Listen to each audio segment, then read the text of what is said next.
and hopefully things are working. That's always my hope when I click the button to go live.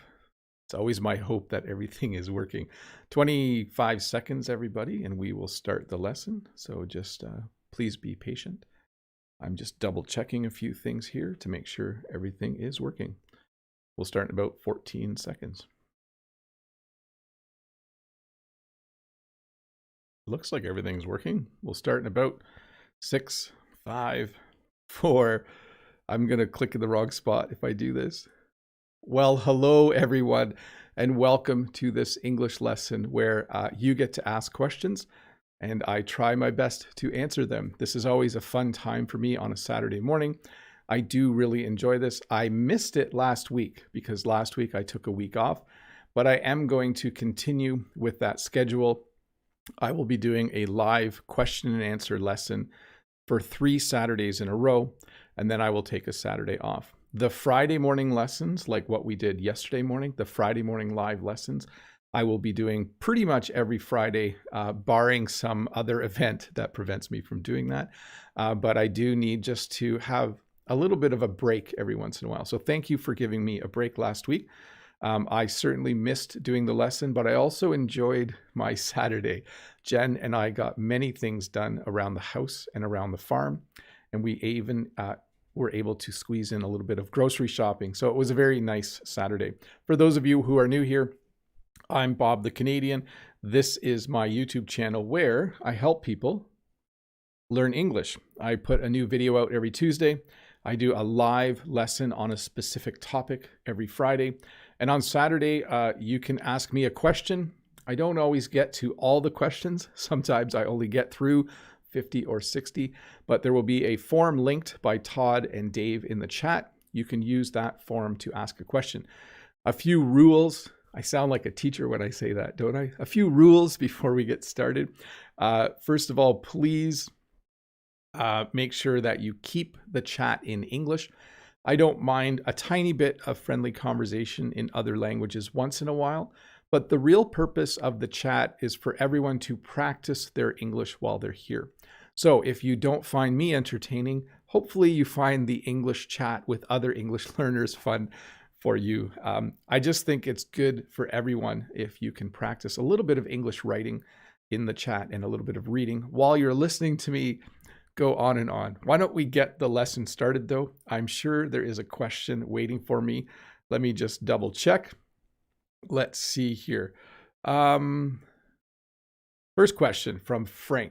So Frank says, what is way to go? As far as I know, it's a phrase. I don't understand its meaning and if it's used. We say way to go. There's 2 ways to use it. If I'm watching a sports game, if one of my children was playing in a sport and they got the ball, I would say, way to go. It basically means that you think the person did something good. At work, if I succeed really well on a project, my boss might say to me, way to go, Bob. You did a good job on that. You can also use it to give people directions. That's the literal meaning. Like, I don't know which way to go to get to the nearest town. And you could say, oh, I know the way to go. Take this road, turn left, and then right, and you'll get there. So thanks, Frank, for the very first question. I do want to pop over 1 sec to the chat just to say hi to Natalia Belgrade, Moto Explore, Brent from American English with This Guy is here. By the way, Brent is going to be doing a live English lesson as soon as I'm done. So I'll try to make sure I'm done on time. He's doing a lesson on prepositions. Prepositions are always tricky, eh? That was a really Canadian A there. I don't know if you noticed that. Hi to Anna Bark, Lolly Lolly, Anu Watt is here. I know that Rachel Ting is here. Moses is here. Rod, the Brazilian English teacher, is also here. Norma, etc., etc. So many people to say hi to. I should stop saying hi and I should start answering questions. But hi to Semra as well. I see Semra there.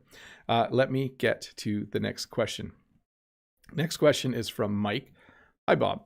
Could you use these in example sentences to cough something up related to money and to tip somebody off? Thanks. So in movies where there are bad guys, sometimes bad guys take money from other people and they'll tell people you need to cough up the money. Otherwise, something bad will happen to you. So if you do watch police television shows or police dramas, you'll see criminals sometimes make other people cough up money. It basically means they need to find the money and give it to someone. And when you tip somebody off, that's also when you tell somebody about something that is happening. If I saw someone doing something illegal, I could go and tell the police. I could tip the police off that somebody was doing something illegal. So that's what those two mean. Next question is from Marion. Hi again, Bob. What's the meaning of at the ready? And how do you say thin and thing?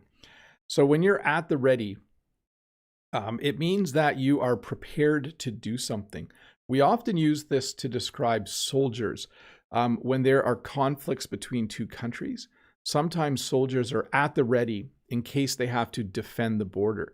So they are prepared. So at the ready simply means to be prepared, but we use it mostly with, soldiers or police officers. People who need to enforce the law are often at the ready. You can also have something at the ready. Like I have my water at the ready right now, just in case I get thirsty. By the way, Miroslav, thanks for the mug. I do use it all the time. Oh, I'm using Jen's mug right now. Sorry, I'm using Jen, the Canadian's mug. But thanks, Miroslav, if you're watching, for those mugs. And then thin and thing. So thin has no, like if you think about, I have a ring and thing rhyme, okay? But thin, like I'm trying to lose a bit of weight because I want to be thin. I actually want to be thinner, but you can use both of those words. But definitely thin and thing. I see 7.5 saying, love you, my teacher, from YouTube. Thanks, 7.5, for the kind words. Let's see here. A few questions in the chat. Let's try to get those questions into the form. But I know sometimes you guys ask each other questions as well. That's fine. But I do want to say hi to Gaming with Jay, to Lean Ode, to Tridge Du, to Dehat, to Ayub, to Vikash, and Marco and Abdel. Just a little bit of a shout out to all of you in the chat. Thanks for being here, everybody. If you're new here, there is a subscribe button there. You should click it. It's always a good thing to do. You'll get notified when I make a new English lesson. Let's see here.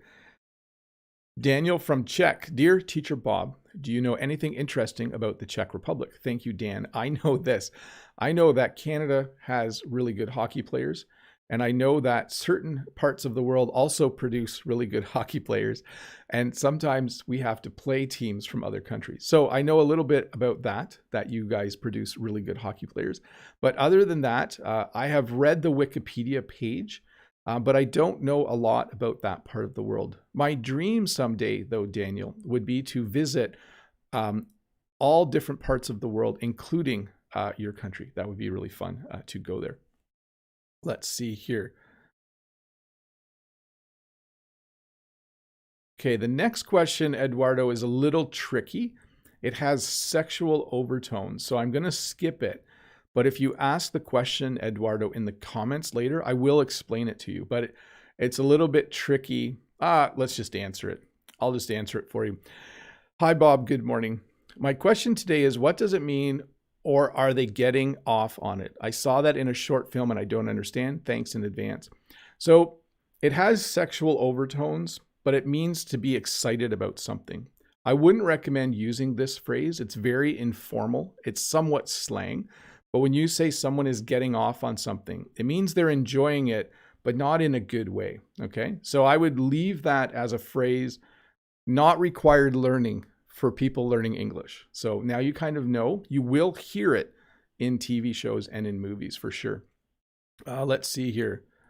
Next question is from M. Bilal. Question: would this be an example of a taunt? Hey, your father is a poor man. Yes, that would definitely be a taunt.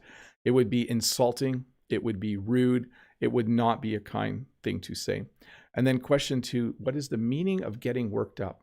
So if you said that to someone, if you said, hey, your father is a poor man, that person might get worked up. It means they're experiencing strong emotions, probably the emotion of anger, probably the emotion of annoyance. They would probably get annoyed, aggravated, and angry with you. They would get worked up. So when someone gets worked up, it means they are getting a little bit upset about something in like an angry way, definitely. Let's see here. Next question.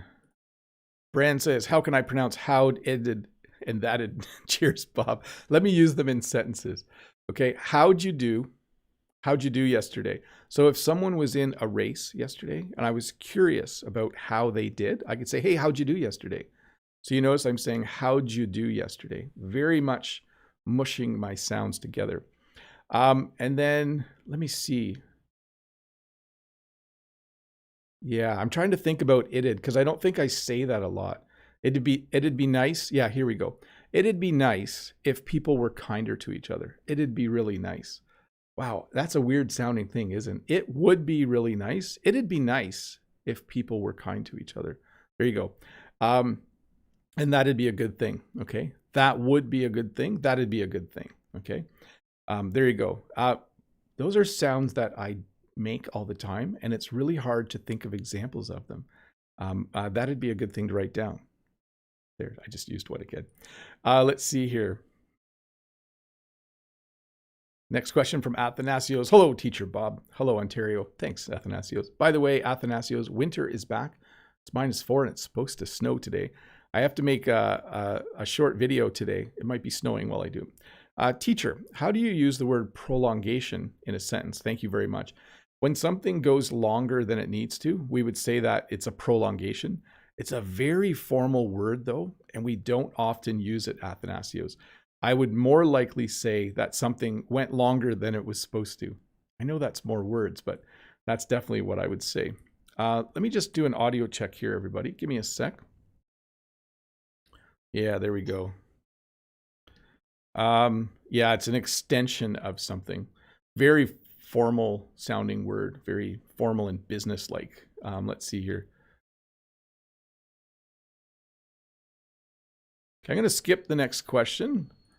Let me go to the next one. Next question has a bit of, yeah, it was just interesting information in it. So let me skip that one. Let's go to Andrew's question. Andrew's question is, hi, Bob. What was your favorite and least favorite subject when you were at school? Why? Little fix there. My favorite subject, I really liked French. I really liked geography and science as well. And I did okay in math. My least favorite subject in school, I had to take music once. That was not a fun subject. I am not musical. That was very challenging for me. And then I had a class once where I had to do a lot of writing.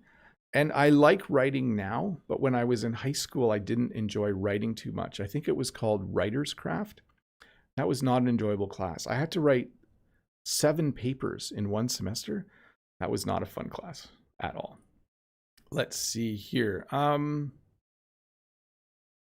Next question. Here we go from Andre. Hello. If weather is not hot and it's not too cold, what is the expression for a middle temperature? We usually just say it's beautiful outside, or we say the temperature is just right. That means you like it. Maybe you don't like, maybe you like it hot, then you would say it's a little chilly. But if you don't like hot weather and you don't like really cold weather and it's somewhere in the middle, you might say the temperature today is just right. It's just right to go for a walk. The temperature is just right. And then head over. You also might say this. You might say, well, it's not too hot and it's not too cold outside today. It's just right. And then head over to your car means go over or go to your car. Which one is formal? Neither are formal. They're neither formal nor informal. They're just phrases we would use to say we're going to head over to our car. So I could say, after this, I'm going to head over to my car and I'm going to check if I left my keys in it. Or I could say, after this live stream, I'm going to go over to my car to check if I left my keys in it. So neither formal nor informal, just regular phrases, I would say. Let's see here. So Thomas says, when do I have to use either way and anyway? Yeah, this is, so either way you go, you will eventually get to the town. If you drive that way, if you go left or right, either way, you'll end up in the town. But listen to this. I would say you will end up in the town anyway. Okay, so it ends up at the end of the sentence, and I'm technically, I think, supposed to say anyways. So slightly different. You can also take the word anyway and separate it, and then you can use it the same way. You could say, you can go any way that you want, and you will get to the town. So Thomas, I can't explain it very well in a live lesson, but they are certainly tricky to get a sense of how to use them correctly. Let's see here. Oh, this is when people, I don't like to answer questions like this because people want me to visit their country. But Potato says this, hi dear teacher Bob, if you could visit any 3 countries right now, what are they? Little fix there, Potato. What are they? Thanks in advance and have a good day. What countries would I visit? Well, I'll name 2 and I'll leave the third one a mystery. So my number 1 country that I would like to visit is France. I have only ever been to the airport in France. I really want to visit France because I am a French speaker and I would love to actually go to France and stay for 5 or 6 weeks sometime in the future, just to kind of absorb the culture and the language and enjoy myself. So number 1 is France. And then number 2 is going to seem silly. I would just like to go to England. I've never been to England and I'm curious to see what it's like. And then you did ask for 3. So I think I should say Holland because my family is originally from Holland. My parents and grandparents immigrated to Canada from Holland. So there you go. Those are the 3. But, you know, seriously, I would love to visit way more countries than that. I would love to visit Brazil. I would love to visit Russia. I would love to visit China. I would love to visit Australia. I shouldn't start naming countries now because people are going to get jealous because they'll want me to visit theirs. Should I just say I'd like to visit all the countries in the world? That would be hard to do, but it's a good answer too, I think. Let's see here. So Mortiza says, hello again, sir. Thanks for your nice live. No problem. Can you tell me what is the difference between college and university? So this is different in different parts of the world, but in Canada, college is usually the place you go to learn a trade or to learn to do a job. So if you want to be a construction worker, you will go to college. If you want to be a bricklayer, you will go to college. If you want to be a nurse or police officer, you'll go to college. So that's what Canada is. It's like you're training for a very specific job. If you go to university, it's somewhat similar, but the courses, it's usually 4 or 5 years instead of 2 or 3. So college is shorter. And in a university, you'll study other topics like philosophy, or like I went to university to become a teacher. If you want to become a teacher, you go to university. So it's kind of different in different parts of the world. But in Canada, university is just a bit longer. And it's usually for things like becoming a lawyer, becoming a teacher, and all those kinds of things. So I think it's different in each country, though. So you kind of have to look at it that way. Next question from Olya.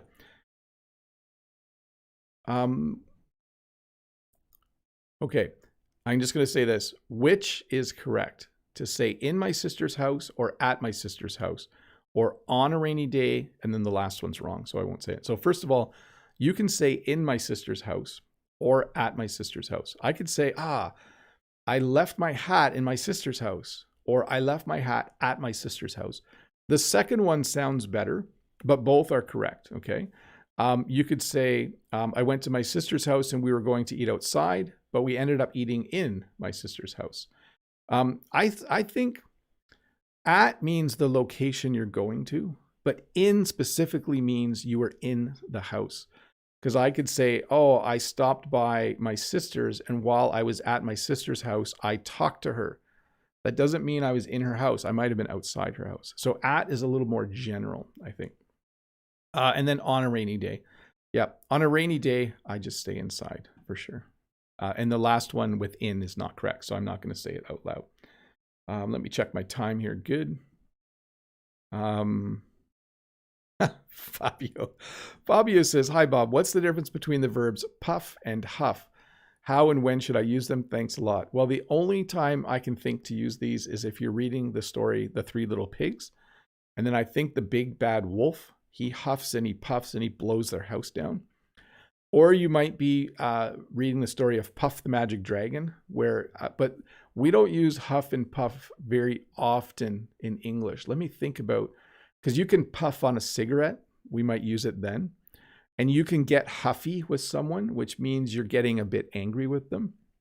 But generally not very common words to see, Fabio, but definitely English words for sure. Let's see here.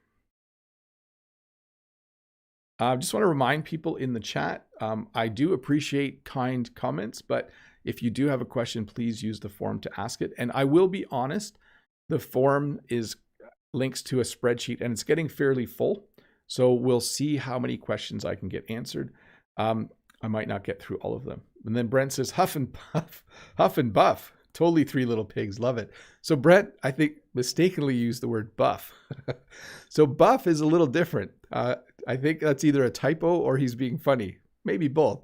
When you're buff, it means you've worked out and like you have really nice muscles and you go to the beach and you just kind of, you like to show off that you're buff. It means you're in really, really good physical shape. Sorry, Brent, you made me laugh there. Yeah. And buff has another meaning as well. Not going to talk about that one. Let's see here. So Ruslan, hi Ruslan. Hello, dear teacher Bob. How are you today? I'm good. How are you? Hope you're good too.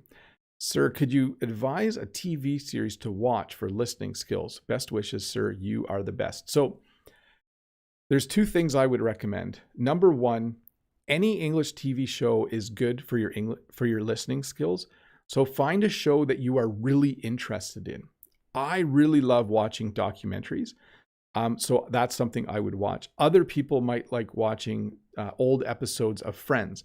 Some people might like watching some of the NCIS where the police are investigating things. Certainly pick a show that is interesting to you because you'll tend to watch more episodes of it.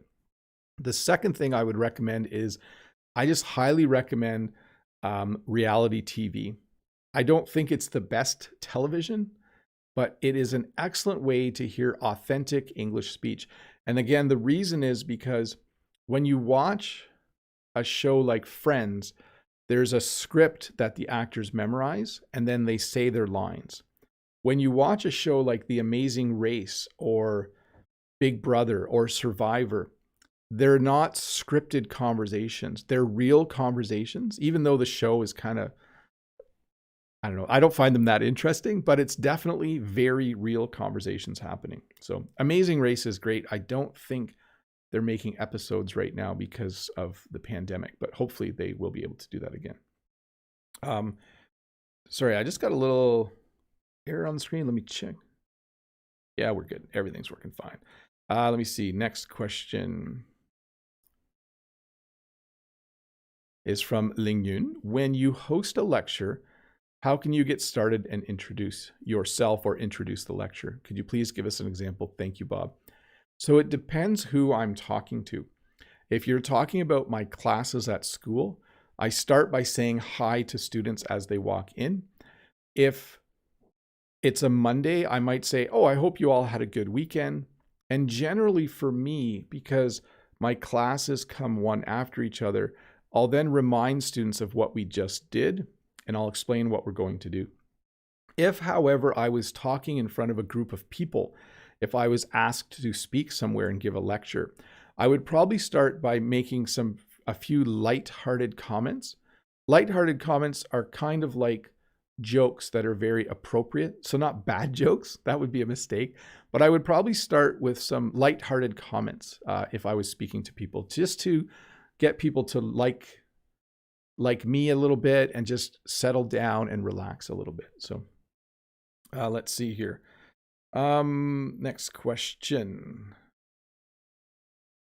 is from Amit. Teacher Bob, how to engage kids to learn English?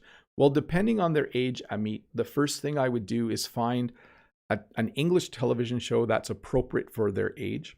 If they're very young children, I would use Peppa Pig. Excellent television show for kids to learn English and to improve their listening skills. And then I would also find books that are appropriate for their age as well.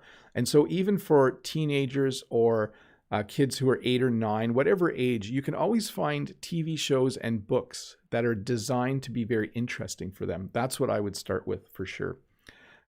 Having them watch Bob the Canadian for hours on end probably isn't going to be very exciting for them. But definitely find things that are age appropriate, we would call it. Let's see here. So Bakir says, hello, Teacher Bob. Please, could you tell me what is the difference between think of and think about? Okay, so I need to think of an answer.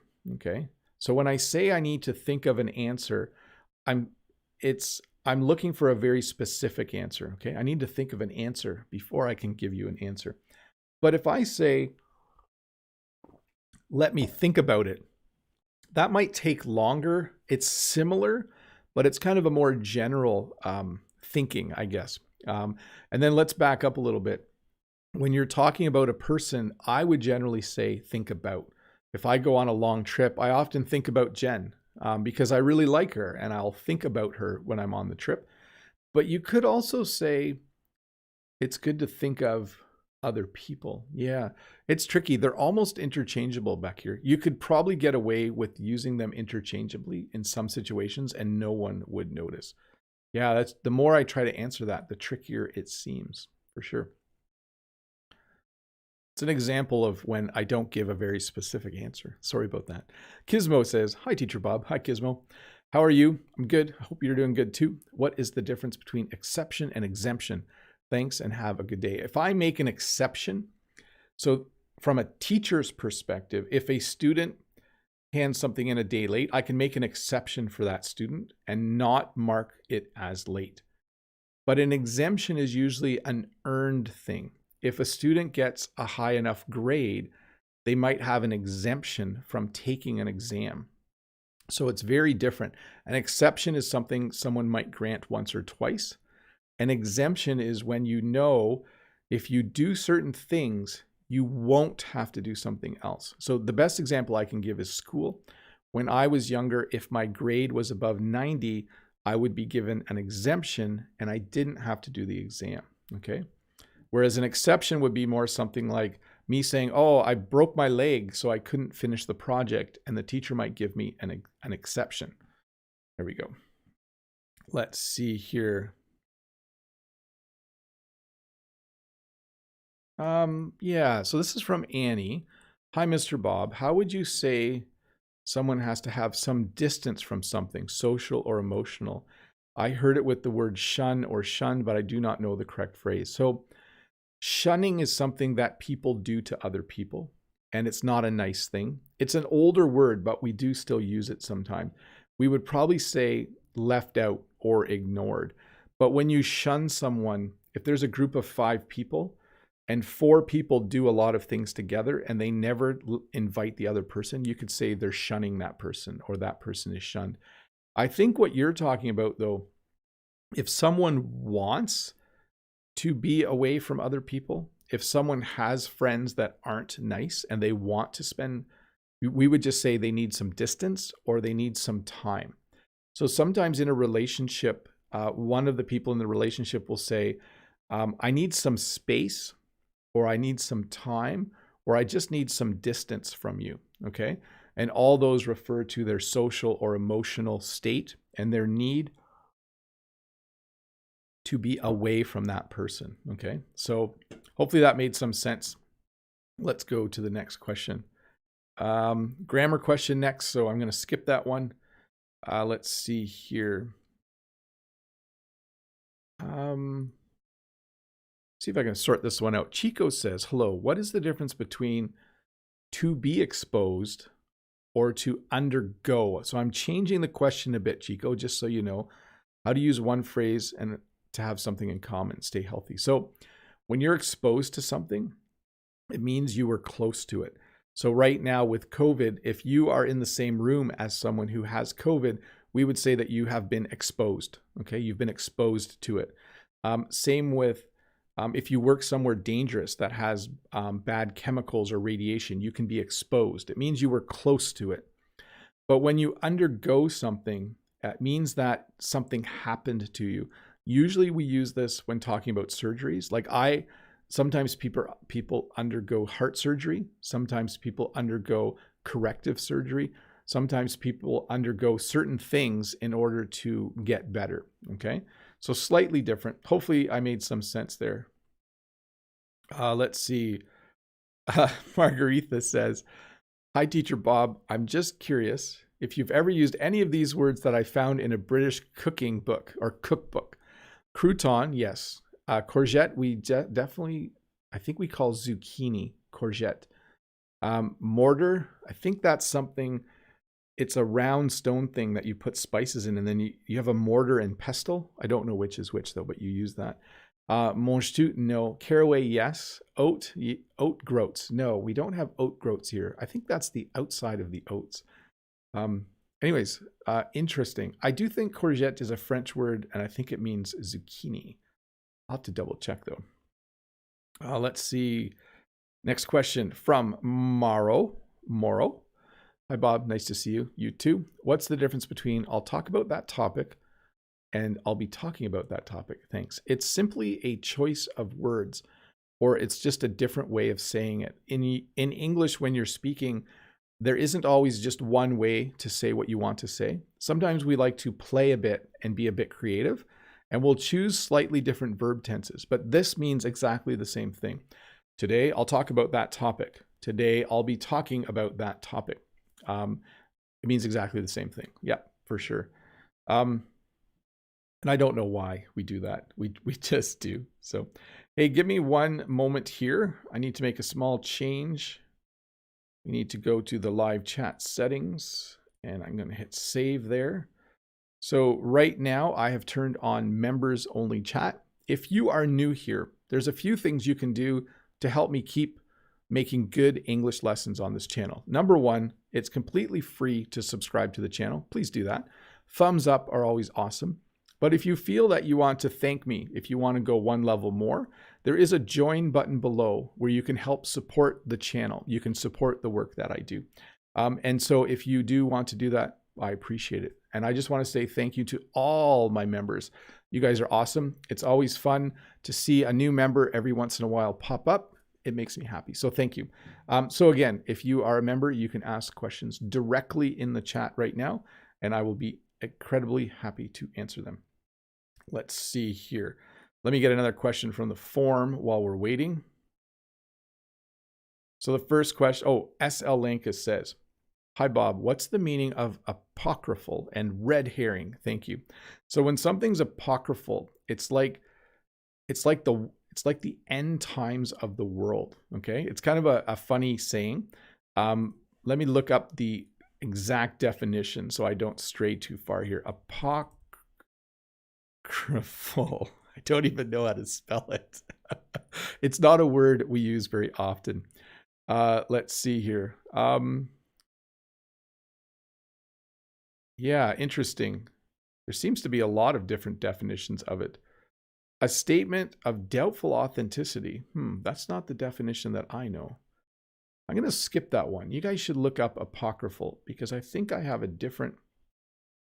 Yeah. Maybe I'm looking at the wrong word here. Let me find one other definition. Sorry to make you wait. So resembling the end times. Okay, there you go. So it can resemble the end times. So by end times, they mean if the world was ending. And then, okay, let me just get back to the questions. And then a red herring is like if the police are investigating a crime and there's a clue, but it's like a clue that's left to kind of lead them in the wrong direction. That would be a red herring. Let me get to the questions. Brent says, I love the special Wednesday videos. Yes, as members, you also get one extra video a week. It's just a short one. It's usually me just talking about my life. I talk a little faster. I talk normal speed when I remember to do that. It's a lot of fun. Julia, hi dear teacher, could you please explain the difference between recently and lately? They are almost the same thing. So I could say, recently, I've been eating food with no sugar in it. Lately, I've been eating food with no sugar in it. That's actually true, by the way. So Julia, we use them almost interchangeably all the time. It's hard to eat food with no sugar in it. Have any of you ever done that? It's very challenging to find food that doesn't have added sugar. I'm still eating bananas and apples and everything else that has natural sugar, but stopped eating the stuff with added sugar. Let's see here. Let me go through the questions. Recently and lately, got that one. Semra and Lolly and Julia having a nice conversation, talking to Brent. Semra saying, thanks. No problem, Semra. Ricardo, hello, Teacher Bob. Have a nice Saturday. Thank you. I hope you have a nice Saturday too. Can you tell me something about retired people? They need to down their life financial. Oh, do they? No.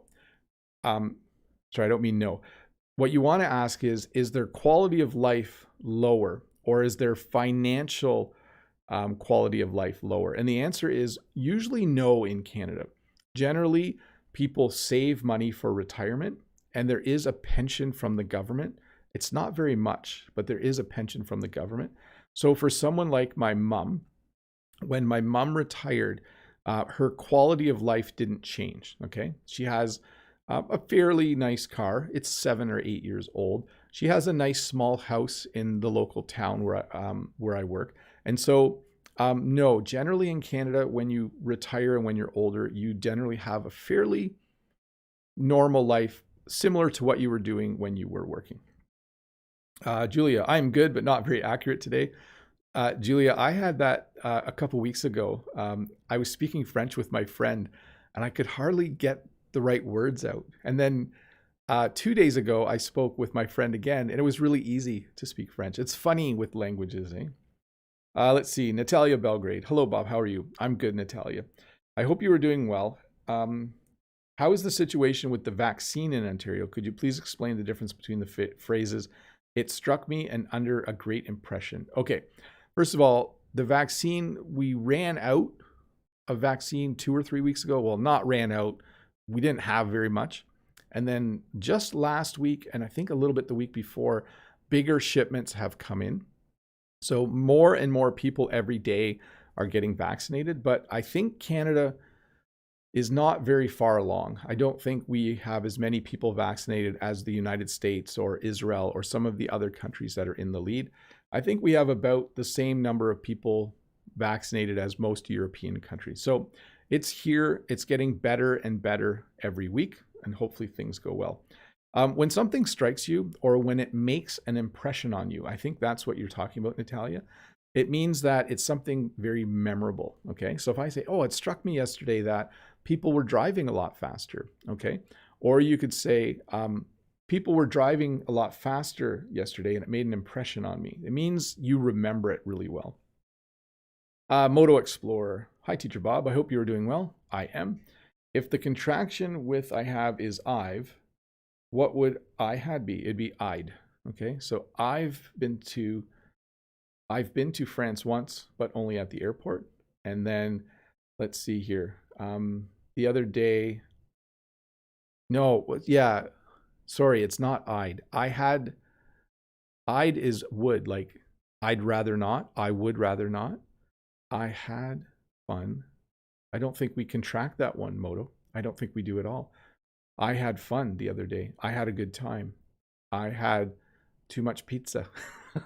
No, I don't contract that one. So I apostrophe D is the contraction of I would. Like, oh, I'd love to visit France. I would love to visit France. And I had is just I had. I'll look that one up though. If you really want an answer, leave a comment. I'll look it up later today. Julia says, I add sugar to my coffee. I used to, but I actually started drinking tea recently. That's another change I made. I don't know why. I'm crazy. That's why. Ron says, I want to ask you, what is the difference between like and have a soft spot for? When you like someone, it just means you like them. Like I have a friend and I like my friend. He's a nice guy. I like my kids. I like my job. It's just a general term for something that you enjoy or a person that you like hanging out with, or people that just in general make you happy. When you have a soft spot for someone, it means that they're a little more special, okay? Sometimes grandparents have a soft spot for their grandkids and they buy them too much candy. I'm not talking, if my in-laws or my mom are watching, I'm not talking about you guys. But when you have a soft spot for someone, you like them a little bit more. You can have a soft spot for almost anyone in your life. It sometimes can also have a romantic aspect to it. If you say, oh, he has a soft spot for that other girl in class, then it kind of means he likes her or has a crush on her. But it doesn't always have to mean that. Let's see here. Semra says, I didn't watch. Oh, sorry. Semra's talking to Brent. Awesome. Natalia says, enjoy your coffee. Brent says, teachers are now eligible for a vaccine in my state now, but getting an appointment is nearly impossible. All teachers should be vaccinated by the end of March. That's very cool. I think we're about a month behind the United States because I think I'm eligible to get vaccinated in May. So that's probably about 5 or 6 weeks later than Brent. Hey, Daniel Leckman, welcome to the channel. Thank you for becoming a member. You are awesome. So thank you for helping to support the work that I do. Let's see here. And I see other people, Lolly and Semra and Julia, welcoming Daniel. Thanks for being welcoming, people. That's very nice of you. Let me get to another question here. Ron from Japan. Hi, Ron. Hello, Bob. How's it going? I want to ask you, which is preferred to use, the word improve or brush up on for English native speakers?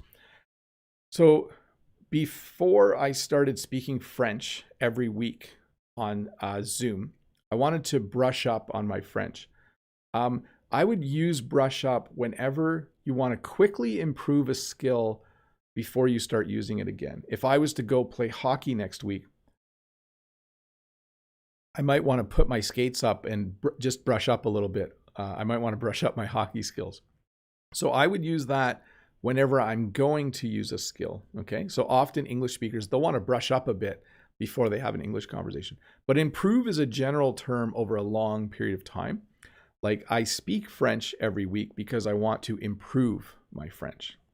So slightly different meanings, I think. Mustafa says, what are the tips for the intermediate levels to easily move on to advanced English speaking or speakers? Sorry.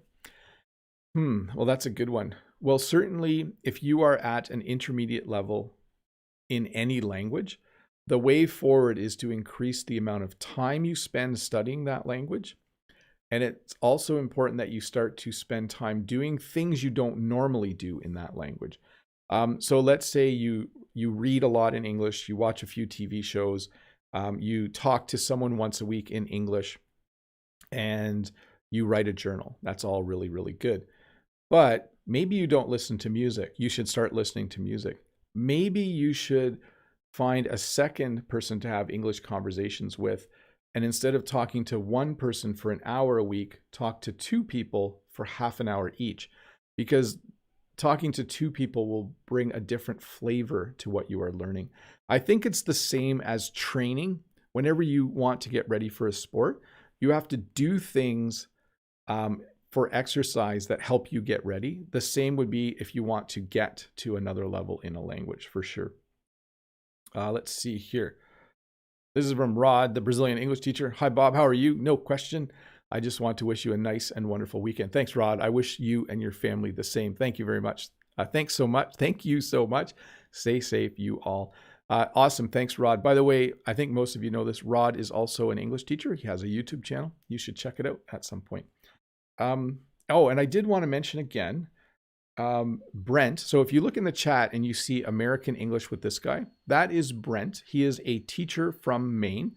He is kind of like my American cousin who could be related to me but isn't. But maybe if you go back far enough, who knows?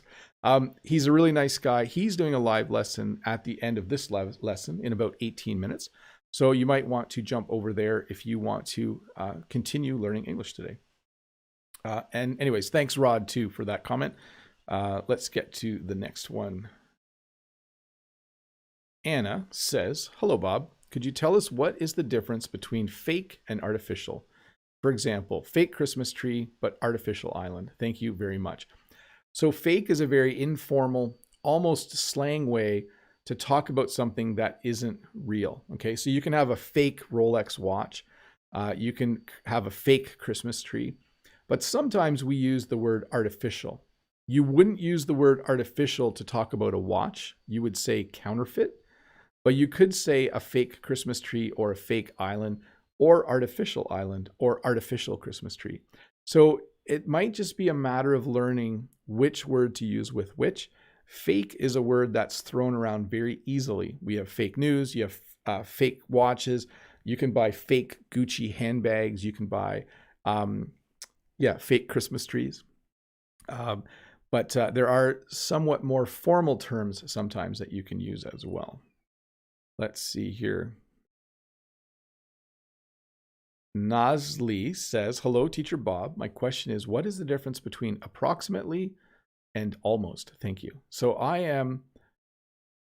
approximately, let me see how I can say this.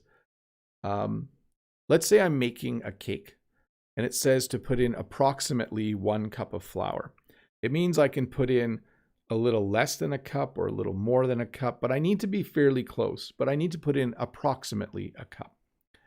If I say that the recipe needs almost a cup of flour, it means it's less than a cup, okay? So you can see the slight difference there. Approximately is like, oh, I ran approximately 5 kilometers. I might have run 4.8. I might have run 5.2 kilometers, but I ran approximately 5 kilometers. If I said I ran almost 5 kilometers, it means I ran 4.8 or 4.9 kilometers, okay? So there's more to it than that, but that's the best description or explanation I can give right now. Let's see here. A lot of questions in the chat I missed. Let me turn chat off and then I will answer the questions in the chat. Let's do it that way. Or not turn chat off. Let me thank my members. Thank you for being members. If any of you want to be members, there is a join button below. Let me get to the questions in the chat. Let's see here. Jimaris says, or Guy Maris says, hello, Bob. What is your suggestion for learning English by watching movies with subtitles or try to understand without them? Thank you. So I highly recommend this. If you can watch something twice, if you don't get bored by watching things twice, I would watch it once with the subtitles on, wait a couple days, watch it again with the subtitles off. I do that quite often. If I'm watching a French television show, because I'm a French learner, and it's really hard to understand, I will watch it with the subtitles on, and then I'll watch it the next day with the subtitles off. It can be a little boring to watch something twice, but it's very, very helpful, Guy Maris. Let's see. Brent says, shouldn't be too long now, but I always wear my mask. I think that helps a lot. Yes, that is great, Brent. I have been wearing my mask faithfully. I might start wearing two. Daniel says, I hope you are all staying safe in this pandemic time. I wish the same. Excellent. Thank you, Daniel, for saying that. Let's see here. Julia talking to Daniel. Daniel's from the Czech Republic. Very cool. The chat's going too fast now. Let's see. Bryce says, Dear Bob, my pronunciation sometimes is incorrect, but I cannot distinguish the correct pronunciation with my own, on my own, little correction there, unless my friends tell me. How can I correct my pronunciation by myself? If you have trouble hearing that you're making pronunciation mistakes, you do need to get coaching from a tutor, a private tutor, or your friends. That's really the only way. Some people have the ability to hear their own mistakes, and for some people, it can be a little bit challenging. So that's what I would recommend, Bryce, for sure. Let's see. Julia, Natalia, question for Natalia Illusion. Did you try to, okay, good conversations happening. Brent says, American cousin, I like that. I just did a DNA test. We might be related. I'll let you know. I have my ancestry kit here, Brent, and I haven't sent it away. I've had it for months. I should do that sometime. Okay, I'm going to let the chat roll now, and I'm going to finish off some questions from the forum. Hopefully we get through. Let me just check something for a second.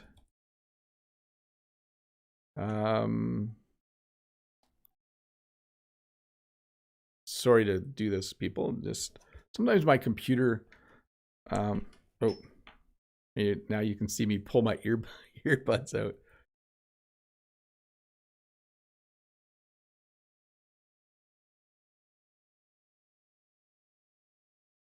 Yeah, sorry for the quiet. Okay. So let's go to the next question. Everything's fine, by the way. Just sometimes things pop up on the, you all use computers, right? Sometimes things pop up on the screen and you just don't know what they mean. Ilya says, hi, Bob. How do you know how to make a flaptise or a sound flap T in English in words such as better, Canadian, and water? Well, as Canadians, or sorry, as English speakers, we don't actually think about it. We just do it, okay? And I do say better sometimes with a hard T. When I want to make a point, I'll say you need to do this better, okay?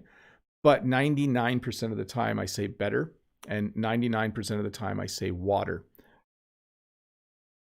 And Canadian, It just doesn't have a T in it, so that's a little easier. But yes, we say better, we say water. Water and better sound a lot like ladder, even though ladder has D's in it. So that's basically how we do that. Let me get to the next question. Sagar from India says, "Hi, Teacher Bob. How are you doing? I'm good. Please, could you pronounce the word pomegranate? Please, at least twice." So pomegranate, when I first saw this word when I was a kid, I said it completely wrong, but we say pomegranate. A pomegranate is a type of fruit. We can buy them in Canada, but they can be hard to find sometimes. Let's see here. Next question. Amanj says, "Hi, great teacher. How are you doing? I have a question. If you can explain it, what is the meaning of foul play?" So that means there has been a crime committed. Sometimes the police will go somewhere and they'll say there was evidence of foul play. That usually means there was evidence that people fought with each other or hurt each other in some way, or that something illegal happened. You'll hear it on a police, if you watch police television shows, you'll hear that quite a bit. They'll say, well, we went to the crime scene and there was a lot of evidence of foul play. That means they could tell that a crime was committed. Let's see here. I'm going to skip the next one because it's a grammar question and a pretty tough one. And let's do this one. Ahmad says, "Hi, teacher. Would you give us some advice to ESL teaching online for kids, please?" So for kids, I would do this. If you want kids to learn online, I really like Duolingo as a learning app. It's a great app for learning English if it's available for you. I do really like Peppa Pig, like I mentioned earlier. So if you can find English episodes of Peppa Pig, very, very helpful. And I wouldn't actually do a lot of online training for them. You can, though, if you wanted another online idea, you can find private tutors who specialize in teaching children, where they go to, 2 or 3 children go to a Zoom class with one English teacher. That might be something, Ahmad, that you could try as well. Let's see here. Next question from Ario. Hi, Ario. "Hello, Mr. Bob. Do you know SpongeBob Camp Coral? The series has been available on Paramount Plus." Little correction there, Paramount, M-O-U-N-T. "I can't watch it, so sad. Would you like to watch it? Thank you." I am not a huge SpongeBob fan. I think SpongeBob is very funny, but in my house, a lot of SpongeBob was watched at a certain point in my life. We actually went on a vacation once, and my kids watched a lot of SpongeBob while we were on vacation. So in English, we would say this: I've had my fill of SpongeBob. It means I still like SpongeBob, but I've seen too many SpongeBob episodes at this point, I think. Let me get to the next question from marykay. "Hi, Teacher Bob. My question is, what is the difference between the words accept, admit, and acknowledge?" So when you accept something, it means that you believe it's true. If someone said to me, you just need to accept the fact that you're getting older, it means I just need to believe that people get older and it's also happening to me. I just need to accept it. Okay. When you need to admit or acknowledge something, it's slightly different. Okay. If you do something wrong, sometimes you have to admit that you did something wrong. Sometimes you need to acknowledge that you did something wrong. Sometimes people say things and it's not a nice thing to say, and they don't realize that they said something mean. And so they need to admit that they said something mean, and they need to acknowledge it. And then usually they apologize. So tricky, Mary. They are somewhat related, but they're also slightly different. Let's see here. Rodrigo says, "I'm from Brazil and I'm a big fan of you, Bob." Thanks, Rodrigo. "When will you come to visit us in Brazil?" I don't know. I have to visit France and England and Holland first. And the pandemic has to end, Rodrigo. But someday, maybe when I'm semi-retired or retired, I will travel more, and we'll see how that goes. Next question from Arena. "Hi, Bob. What's wrong with this sentence? There's no mistaking me and you, and how to use if not more so." So I don't see a mistake in that sentence. There's no mistaking me and you. That would mean that you look like, if you saw me at the airport, there'd be no mistaking that it was me. Okay. You would know it's me because I'd be wearing a blue plaid shirt and I would look like Bob the Canadian. So I would use that phrase. It means that two people look they're quite easy to know that it's that person. I don't know if that made sense. Sorry, Irina. If not more so. Oh, so you need to work hard, if not more so, to move from the intermediate to advanced level. So what I'm saying is you need to work this quantity, if not more, okay? So it's just kind of a funny way to say it. Lisbeth says, what's the difference between I do cook and I cook? Thanks. So it's a difference of emphasis. If someone said, Bob, do you cook? I could say, yeah, I cook. Or I could say, yeah, I do cook. They mean the same thing. When you add do, you're emphasizing a little more. It's kind of a little stronger. Sometimes we use the I do version when someone doesn't think we're good at something. If someone says, oh, Bob doesn't cook, I could say, I do cook. Okay, so it's a little stronger. You can see I looked a little angry when I say that, but they definitely mean the same thing. Hey, I want to pause and say hi to the 617 people watching. If you're new here, I'm Bob the Canadian. I teach English here on YouTube. There's a subscribe button right there. I can never point. When did I try this? There's a subscribe button right there. If you click it, you'll get notified when I make new English lessons, which I do about 3 times a week. I'm looking forward to making the next lesson for Tuesday. I think it will be fun. Hard Learner says, which is better, reading all day long or watching a TV series all day long? I would say neither. Am I allowed to say that?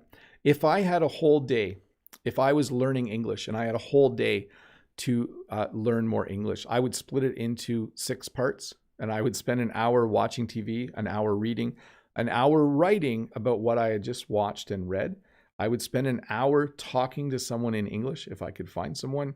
Then I would spend an hour learning new vocabulary words and an hour studying grammar. Maybe not an hour studying grammar, maybe half an hour, but certainly I would want to figure out the grammar, some grammar concepts I had seen earlier in the day. So that's what I would say. Given a choice, if you could only do one, I would read all day. Certainly. Reading is, I just love reading. I think it's a great way to learn a language. So Sita says, Mr. Bob, it's always nice to be here with you. Thanks, Sita. My question is it a common saying for Canadians or Americans, I'm overloaded with work? Thanks. Yes, you could say I'm overloaded with work. You could say I'm overloaded at work. You can say I'm overwhelmed with work. I'm overwhelmed at work. You could say I have too much on my plate. You could say I just have too much going on at work. Definitely. We definitely use overloaded. The first 2 weeks of the semester, I was definitely overloaded at work. Okay. I was overloaded at work means that when I was in the building doing my job, I felt like I had too much to do. I was overloaded at work. But we also use work to talk about the thing we're doing. So I could say I was overloaded with work. I had piles of papers and books that I had to look at and read and grade and everything like that. It was a lot of work. I was overloaded. Next question is from Katerina. Hello, dear teacher. Do you celebrate International Women's Day in Canada? Yes, we do. If yes, tell me how. I wish you a spring blooming Sunday weekend. We do celebrate it, but it's one of the holidays. It's similar to, I'm trying to think here. Like, we don't take the day off work. We do know that it's International Women's Day, but it's more of a day where we purposefully think about how to make the world better in terms of equality. It's not a day where there's parties or where there's anything special happening, but it's definitely a day where we spend time to recognize and think about inequality and how we can make things better. That's how I would describe it. Let's see here. From Ricardo. Hello, Teacher Bob. My question is, in Brazil, when we go to buy a house, we use the public notary to make the notarized documents. And in Canada, what do you need to do? In Canada, you actually go through a real estate agent and you go through a lawyer in order to create all of the correct legal documents. So maybe a notary public might work, but generally I know when I bought my house, we went through a lawyer, and we have lawyers that specialize in real estate. Real estate is the buying and selling of houses. Hey, I do want to thank Random Videos for becoming a member. Thank you so much for joining the channel. You're awesome. And I'm going to just remind everybody of a couple things. One is yesterday I did a lesson on learning. You can watch that lesson. It's available on my channel if you want, but it will also come out as a shorter version in a few hours. I think in about 12 or 13 hours it will come out as a shorter version. Actually, maybe a little longer than that. And then I did want to mention that, sorry, I totally lost my train of thought. Sorry, there was something else I wanted to mention. Oh, I do have a second YouTube channel. I don't know if Todd or Dave can do the exclamation mark second in the chat, and you'll have a link to that. Do check that out. It's for somewhat more advanced learners. I teach new phrases 3 days a week. Maybe I'll go here and do it myself. Let me see here. Maybe that'll make it pop up. Anyways, I just want to thank Todd and Dave for moderating the chat. I do want to thank Brent from American English with This Guy. He has a live lesson starting pretty much right now if you want to go and watch that. I'm finishing up here. Thanks to Rod for hanging out with us, another English teacher as well. And thanks to all my members. Thanks to Siaxpab, to Julia Olise, Lolly, Daniel, the new member, Semra, Brent from American English with This Guy, Natalia Belgrade. Let me just scroll back and see lots of people here. Anyways, I'm going to wrap this lesson up. Thank you for your questions. Sorry I didn't get to all of them, and I hope you all have a great day. By the way, you can watch this lesson again in a few days, and it will have auto-generated English subtitles. Sometimes that